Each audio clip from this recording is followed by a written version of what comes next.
తెలుగుదేశం పార్టీలో ఇప్పుడు ఒక పెద్ద చర్చకు తెరలేపింది నారా లోకేష్ గారి పదవి గురించి. వర్కింగ్ ప్రెసిడెంట్గా ఆయనకు స్థానం కల్పిస్తారు. ఆయనకి ప్రమోషన్ ఇచ్చే దిశగా అధినేత చంద్రబాబు నాయుడు ప్రణాళికలు రచిస్తూ ఉన్నారని తెలుగుదేశం పార్టీతో పాటు ఆంధ్రప్రదేశ్ రాష్ట్రంలోని ఇతర పొలిటికల్ సర్కిల్స్లో కూడా పెద్దగా చర్చగా నడుస్తూ ఉంది. అయితే వర్కింగ్ ప్రెసిడెంట్ అనే పదవి ఇప్పటివరకు తెలుగుదేశం పార్టీలో లేదనే చెప్పాలి. ఎందుకంటే ఇప్పటికే ఆయన జాతీయ ప్రధాన కార్యదర్శిగా ఉన్నారు లోకేష్ గారు, జాతీయ అధ్యక్షుడిగా చంద్రబాబు నాయుడు గారు. అయితే రాష్ట్రానికి వచ్చేసరికి ఇప్పుడు పార్టీ అధికారంలో ఉంది. సుమారుగా కూటమిలో ఉన్నటువంటి 164 స్థానాల్లో దాదాపుగా 135 స్థానాలు తెలుగుదేశం పార్టీకే ఉన్నాయి.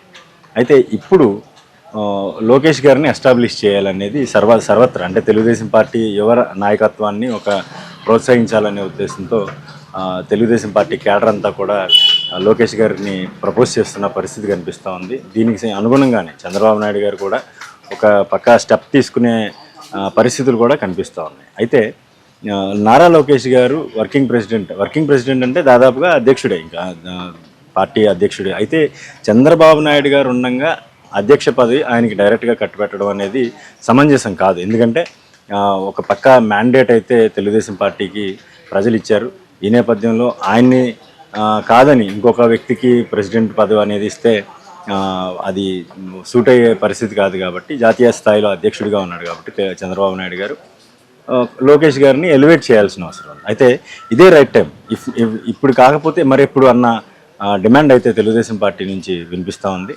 దీనికి సంబంధించి మనం పూర్తిగా ఒకసారి చూసుకుంటే ఈ నెల 27, 28 తారీఖుల్లో కడప జిల్లాలో మహానాడు జరుగుతుంది. తెలుగుదేశం పార్టీకి అతిపెద్ద పండుగగా ఇది చెప్పుకుంటూ ఉంటారు. ప్రతి ఏడాది క్రమం తప్పకుండా నిర్వహిస్తూ ఉంటారు ఈ పండుగని. ఈ పండుగలో పార్టీ విధివిధానాలతో పాటు రాబోయే ఒక సంవత్సర కాలంలో ఎటువంటి చర్యలు తీసుకోవాలి, పార్టీ బలోపేతానికి ఎటువంటి చర్యలు తీసుకోవాలని చెప్పేసి పూర్తి స్థాయిలో చర్చించి ఒక ప్రణాళికాబద్ధంగా పార్టీని నడిపిస్తూ ఉంటారు. ఈ వేదిక మీదే నారా లోకేష్ గారిని వర్కింగ్ ప్రెసిడెంట్గా నియమించే అవకాశం ఉందని తెలుగుదేశం పార్టీ వర్గాలు చెప్తా ఉన్నాయి. అయితే లోకేష్ గారు ఎంతవరకు తనని తాను నిరూపించుకోగలరు, వర్కింగ్ పార్టీ పరంగా పగ్గాలు అప్పచెప్పినప్పటికీ కూడా ఎంతవరకు ఆయన నిరూపించుకోగలరు, తాను ఎలా ప్రూవ్ చేసుకోగలరు అనేది ఇప్పుడు సర్వత్రా ఉత్కంఠ నెలకొన్న పరిస్థితి అయితే కనిపిస్తోంది. అయితే దీనికి సంబంధించి ఆయన ఇప్పటికే ప్రణాళికాబద్ధంగా వ్యవహరిస్తూ జిల్లాల వారీగా తన ప్రత్యేక టీంలను ఏర్పాటు చేసుకుంటూ ఉన్నారు. ఆ టీం ఏ విధంగా పనిచేస్తాయి, భవిష్యత్తులో ఆయన ఏ విధంగా ఎలివేట్ చేస్తాయి అనేది కూడా మనం పరిశీలించాల్సి ఉంటుంది. మరోవైపు చూసుకుంటే నారా లోకేష్ గారికి ధీటుగా తెలుగుదేశం పార్టీ ఒక వర్గం అయితే చంద్రబాబు నాయుడు గారి మీద అసంతృప్తితో ఉండి పార్టీలో కొనసాగుతున్న వర్గం అంటే గోరంట్ల బుచ్చయ్య చౌదరి గారు లాంటి వాళ్ళని చూసుకోవచ్చు మనం. ఇటువంటి వారు సందర్భం వచ్చిన ప్రతిసారి కూడా జూనియర్ ఎన్టీఆర్ని తెర మీదకి తీసుకొస్తుంటారు. జూనియర్ ఎన్టీఆర్ గారు రావాలి, పార్టీ పగ్గాలు ఆయన చేపట్టాలి, ఎందుకంటే ఎన్టీఆర్ వారసులుగా, ఎన్టీఆర్ మనవడిగా ఆయనకి హక్కులు ఉన్నాయని చెప్పేసి రకరకాల డిమాండ్లు వినిపిస్తూ ఉంటాయి. అయితే ప్రస్తుతం జూనియర్ ఎన్టీఆర్ గారు ఇప్పటికిప్పుడు రాజకీయాల్లోకి రాకపోయినా భవిష్యత్తులో ఆయన రాజకీయ అరంగేట్రం చేసే అవకాశం ఉంటుంది. ఎందుకంటే చిన్న వయసు, బాగా సినిమాల్లో కూడా మంచి పీక్ మీద ఉంది ఆయన కెరియర్. అయితే ఈ దశలో ఆయన రాజకీయాల్లోకి వచ్చి తన కెరియర్ని పాడు చేసుకుంటారని చెప్పేసి ఎవరు కూడా అనుకోవడం లేదు. కానీ భవిష్యత్తులో వస్తే మాత్రం అప్పటికే నారా లోకేష్ గారు ఒక ధీటైన నాయకుడిగా ఎస్టాబ్లిష్ అవ్వాలి, తాను ప్రూవ్ చేసుకోవాలి. ఇప్పటికే ఆయన్ని ప్రూవ్ చేసుకోవడానికి, ఆయన ఎస్టాబ్లిష్ చేయడానికి చంద్రబాబు నాయుడు గారు చేయని ప్రయత్నం ఉండలేదు. ఎందుకంటే 2014-19 మధ్య ఎమ్మెల్సీగా అవకాశం ఇచ్చారు, మంత్రి పదవి ఇచ్చారు. ఇప్పుడు కూడా చాలా కీలకమైన పోర్ట్ఫోలియోలు ఆయనకి అప్పచెప్పారు. ఆ దిశగానే ఆయన పార్టీ బలోపేతంతో పాటు రాష్ట్రంలో కూడా తన మార్కు పరిపాలన ఉండేలాగా తన శాఖల మీద పట్టు సాధించే దిశగా చర్యలు అయితే చేపడతా ఉన్నారు. అయితే తన టీమ్స్ ఏవైతే ఏర్పాటు చేసుకుంటున్నారో భవిష్యత్తులో ఆ టీమ్స్ అన్నీ కూడా చాలా గట్టిగా పనిచేయాలి. గ్రౌండ్ స్థాయి లెవెల్లో యువతని ఎవరైతే ఎంకరేజ్ చేస్తున్నారో ఆయన ఆ టీమ్స్ కూడా పూర్తి స్థాయిలో పనిచేస్తే తప్ప నారా లోకేష్ గారు క్షేత్రస్థాయిలో ఎలివేట్ అయ్యే అవకాశం ఉండదు.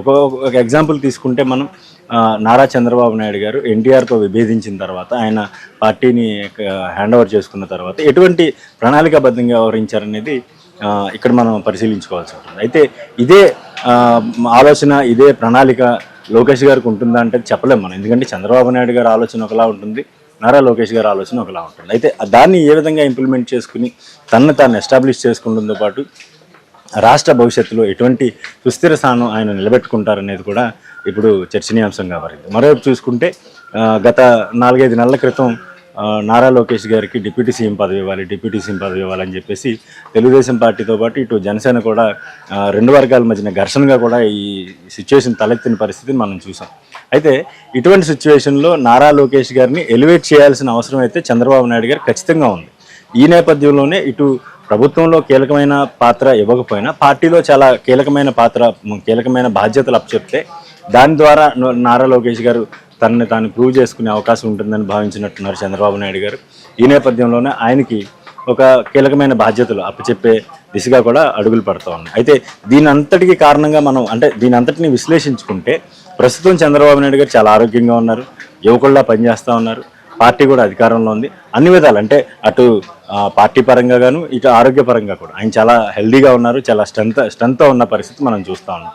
అయితే ఈ దశలోనే నారా లోకేష్ గారిని ఎలివేట్ చేసుకుని ఆయన్ని రాజకీయంగా ఒక ముఖచిత్రంగా భవిష్యత్తుగా చూపించుకునే ప్రయత్నం చేస్తే తప్ప ఇది మరికొన్ని సంవత్సరాలు అంటే మరో 20-30 ఏళ్ల పాటు నారా లోకేష్ గారు రాజకీయాల్లో కొనసాగుతారు. ఖచ్చితంగా ఆయన తను ప్రూవ్ చేసుకునే అవకాశం ఉంటుందని కూడా తెలుగుదేశం పార్టీ పెద్దలతో పాటు నారా చంద్రబాబు నాయుడు గారు కూడా ఆలోచిస్తూ ఉన్నారు. అంటే పొరుగు రాష్ట్రాల్లో చూసుకుంటే అటు తమిళనాడులో చూసుకుంటే కరుణానిధి గారు స్టాలిన్ని తన వారసుడిగా ప్రకటించారు. ఆయన అధికారంలో ఉన్నప్పుడే స్టాలిన్ తాను ప్రూవ్ చేసుకున్నారు. ఇప్పుడు ప్రస్తుతం ఆయన ముఖ్యమంత్రిగా ఉన్నారు. అయితే మరో ఎగ్జాంపుల్ తీసుకుంటే 2004 నుంచి 2009 మధ్యలో కాంగ్రెస్ పార్టీ ప్రభుత్వం కేంద్రంలో ఉంది. ఆ సమయంలో యువకుడుగా ఉన్నటువంటి రాహుల్ గాంధీ గారు పూర్తి స్థాయిలో పార్టీ బాధ్యతలు తీసుకోలేదు, పూర్తిగా ప్రభుత్వం మీద కూడా దృష్టి సారించలేదు, కేవలం ఆయన ఒక ఎంపీగానే ఉన్నారు. కానీ ఆ 5 ఏళ్ల టెన్యూర్లో పూర్తిగా కాంగ్రెస్ పార్టీ కుంభకోణాల్లో కూరుకుపోయింది. తర్వాత అనేక మంది మంత్రులు కూడా కటకడాల పాలైన పరిస్థితి కూడా మనం చూసాం. అనేక కుంభకోణాలు, 100 కోట్లు 1000 కోట్ల కుంభకోణాలు జరిగినాయి. ఈ కుంభకోణాల మీద ఆయన దృష్టి పెట్టకుండా ఒక విధంగా చెప్పాలంటే ప్రభుత్వం మీద ఆయన పట్టు సాధించకుండా ఉండడం వల్ల ఇన్నేళ్ళు అంటే దాదాపుగా 15 ఏళ్ళు గడుస్తూ ఉంది. ఈ 15 ఏళ్ల సమయంలో కూడా ఆయన నిలదొక్కోవడానికి అవస్థలు పడుతూ ఉన్న పరిస్థితి మనం చూస్తూ ఉన్నాం. అంటే రాహుల్ గాంధీ గారి విషయంలో జరిగింది ఇక్కడ జరుగుద్దా, లేకపోతే ఇక్కడ జరిగింది అక్కడ జరుగుద్దా అనేది ఎగ్జాంపుల్గా చెప్పడం కాదు. కానీ ఒకవేళ ఆ పరిస్థితులు అనుకూలంగా ఉంటే మాత్రం ఇప్పుడు కాకపోతే మరెప్పుడు అనే డిమాండ్ అయితే వినిపిస్తూ ఉంది. దీంతో నారా లోకేష్ గారిని ఖచ్చితంగా రేపు జరగబోయినటువంటి మహానాడులో వర్కింగ్ ప్రెసిడెంట్గా ప్రకటించే అవకాశం ఉంది. దీన్ని బట్టి ఆయన కూడా తాను ప్రూవ్ చేసుకునే విధంగా ప్రణాళికలు రచించుకోవాల్సి ఉంది. భవిష్యత్తులో ఏం జరిగినటువంటి పరిస్థితుల్లో అంటే సంక్షోభ సమయంలో ఎలాగా పార్టీ అధికారం కోల్పోయినప్పుడు ఎలాగా అనేది కూడా పూర్తిగా ఆయన ప్రణాళికాబద్ధంగా వ్యవహరిస్తే మాత్రం ఖచ్చితంగా ఆయన మంచి లీడర్గా ఎదిగే అవకాశం మాత్రం ఖచ్చితంగా ఉందని చెప్పవచ్చు. హలో, తెలుగు రాజ్యం ఛానల్ చూస్తున్నారా? సామాజిక రాజకీయ జీవన చిత్రణే తెలుగు రాజ్యం.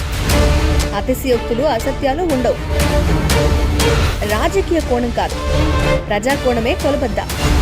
తెలుగు రాజ్యం వీక్షణ మీ ఉత్తమ అభిరుచికి నిదర్శనం.